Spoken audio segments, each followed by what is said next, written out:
Board exams are just around the corner, and we are going to dive into a chapter that can seriously make or break your score: management.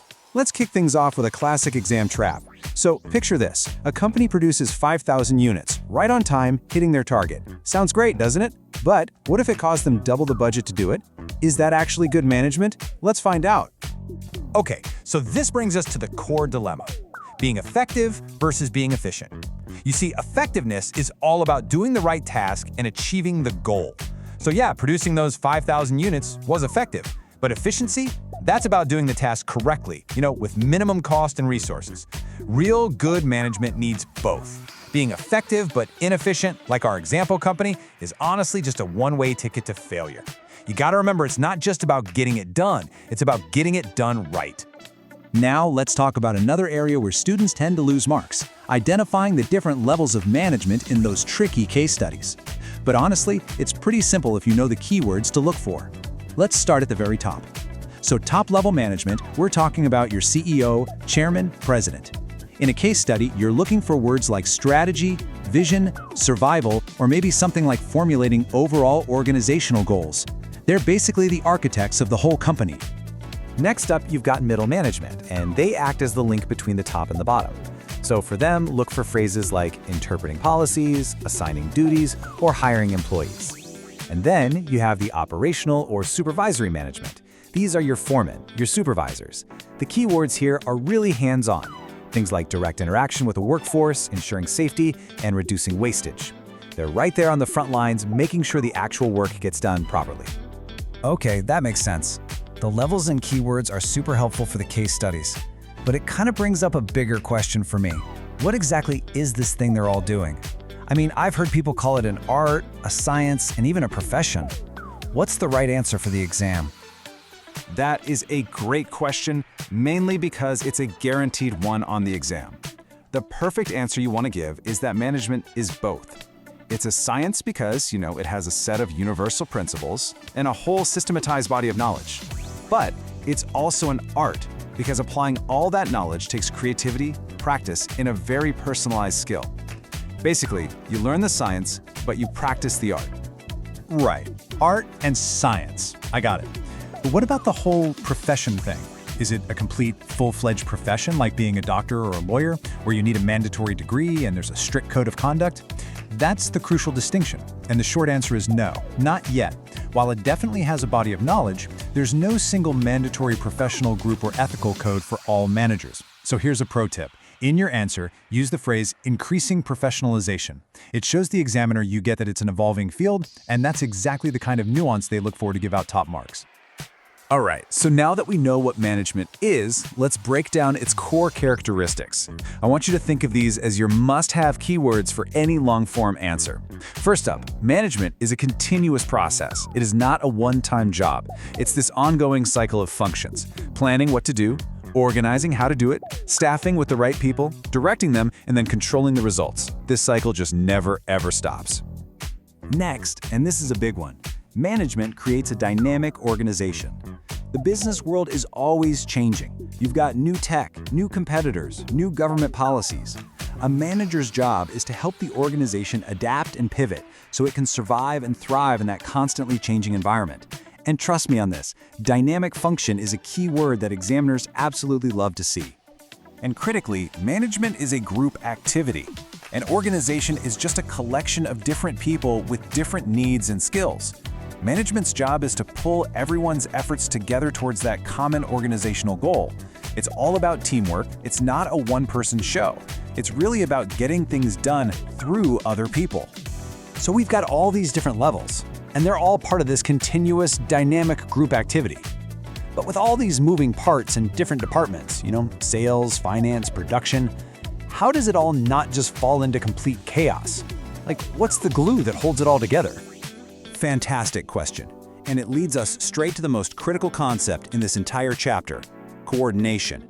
Now notice, I am not calling it a function like planning or organizing. That's a super common mistake. Coordination isn't just another box you check off a list. It is the very essence of management. So what is coordination, really? Well, to put it simply, it's the process of getting all the different departments to work in sync with each other. It's what makes sure the purchase team isn't buying materials the production team can't use, or that the sales team isn't making promises the finance department can't afford. It's the force that literally binds all the other functions together. I want you to burn this phrase into your memory. Coordination is the common thread. Think about a garland of flowers. The flowers are all your functions: planning, organizing, staffing, and so on. But what holds them all together to make a beautiful, functional garland? It's the thread. That thread is coordination. It runs through all the levels and all the functions, and it's what makes management actually work. All right, let me give you a hot tip based on the latest CBSE sample question papers. The trend is shifting a bit.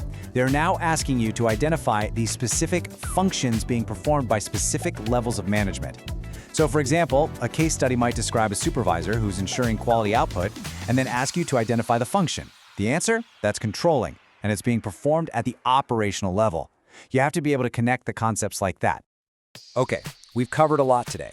Efficiency versus effectiveness, the different levels, characteristics, and coordination. But if you walk into that exam hall and your mind just goes totally blank, I want you to remember one single, powerful keyword that ties absolutely everything together. Management is a process. Remember that word. It is not one single action. It's a continuous, dynamic, integrated cycle. The official marking scheme itself actually calls it a continuous process. So if you're ever stuck on a question, start your answer with management is a process because, and then link it to being continuous or involving a series of functions. It's the master key that unlocks this entire chapter. So I'll leave you with this thought. You now know the art and the science of management. You know the importance of being both effective and efficient, and you definitely know the need for coordination. The real question is, how are you going to apply this process to manage your own studies for the board exams? Plan your time, coordinate your subjects, and go ace that paper. Good luck. Question 1. On efficiency versus effectiveness. Read the following statements, assertion, A, and reason, R. Choose the correct alternative from those given below. Assertion, A. Management is concerned with efficient use of resources. Reasoning, R. For management, both efficiency and effectiveness need to be balanced. Options are A. Both assertion A and reason R are true, and reason R is the correct explanation of assertion A. B. Both assertion A and reason R are true, and reason R is not the correct explanation of assertion A. C. Assertion A is true, but reason R is false. D. Assertion A is false, but reason R is true. The correct answer is B. Both assertion A and reason R are true, and reason R is not the correct explanation of assertion A. Explanation. This question tests the cost versus result conflict. Assertion A is valid because efficiency targets cost-cutting and getting maximum output from minimum resources. Reasoning R is also valid because high efficiency without effectiveness, achieving goals, is useless, requiring a balance. However, the reasoning does not explain why management is concerned with efficiency. Rather, it states a complementary requirement. Therefore, they are distinct correct statements without a causal link. Question 2. On levels of management. Muralidhar Parekh started textile printing business in Gujarat. For the financial year 2024-25, Muralidhar formulated the organizational goal. Since his job was complex and stressful, he appointed subordinates to carry out the main task of implementing and controlling the plans and strategies made by him. Identify the level at which the necessary workforce was appointed for implementing and controlling the plans and strategies made by Muralidhar Parekh. What will they need to do to carry out this main task? State any 2 points. The correct answer is middle-level management. Explanation. The exam tip here is to identify the function of implementing plans. Top management, Muralidhar, formulates goals. The workforce appointed to implement and control these plans belongs to the middle level. Their analytical functions include interpreting policies framed by top management, ensuring their department has necessary personnel, assigning necessary duties, and motivating employees. Question 3. On management as science. The newly appointed production manager of Saheb Limited, a firm manufacturing toys, Mr. Arawat, noticed that the workers in the factory were not giving their best, as the physical conditions in the factory were not good. He conducted an experiment to see the effect of improvement in the physical conditions in the factory on the performance of the workers by providing adequate ventilation and water facilities. He observed that the fatigue level of the workers reduced. The nature of management being highlighted in the above case is: options are A. Management as science, B. Management as profession, C. Management as art, D. Both A and C. The correct answer is A. Management as science. Explanation. The critical keyword in this case study is experiment. Mr. Arawat did not rely on intuition. He conducted an experiment and observed results. This directly relates to the feature of science known as principles based on experimentation. Systematic observation and verification are hallmarks of management as science. Question 4. On coordination. Top management plans for the entire organization. According to these plans, the organizational structure is developed and staffed. In order to ensure that these plans are executed according to plans, directing is required. Any discrepancies between actual and realized activities are then taken care of at the stage of controlling. Name and explain the process highlighted above, which started at the planning stage itself and is implicit and inherent in all the functions of management in an organization. The correct answer is coordination. Explanation. Coordination is the correct answer because it is not a separate sixth function, but the essence of management. It acts as the common thread or force that binds all other functions: planning, organizing, staffing, directing, controlling, together. The question highlights how this process is implicit and inherent in every stage. Question 5. On characteristics of management. The project managers in an organization set targets for the upcoming months and outline strategies to achieve them. At the same time, they assign specific roles and responsibilities to their team members. They motivate them to meet the deadline by celebrating their achievements and taking their feedback. Thus, various functions are simultaneously performed by all managers all the time. Name the characteristic of management discussed above. Options are A. Management is a dynamic function, B. Management is a continuous process, C. Management is an intangible force, D. Management is goal-oriented. The correct answer is B. Management is a continuous process. Explanation.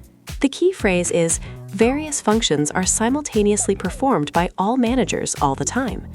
Management is not a one-time act, but an ongoing series of continuous, composite functions.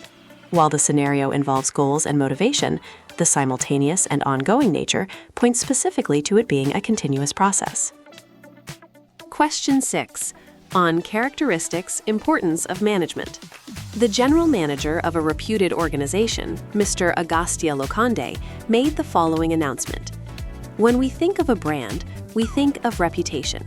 If people are miserable, they can't give their best work, and the brand suffers. On the contrary, positive results can be observed if there is job satisfaction, effective and efficient functioning. I.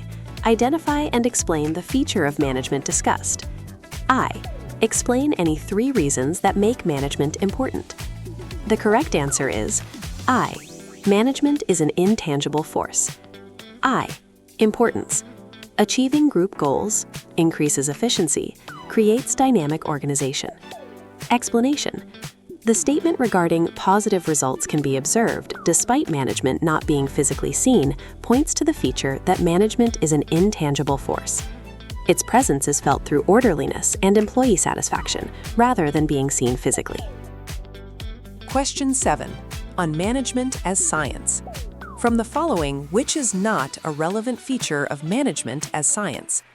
Options are A. Principles are based on the basis of experimentation.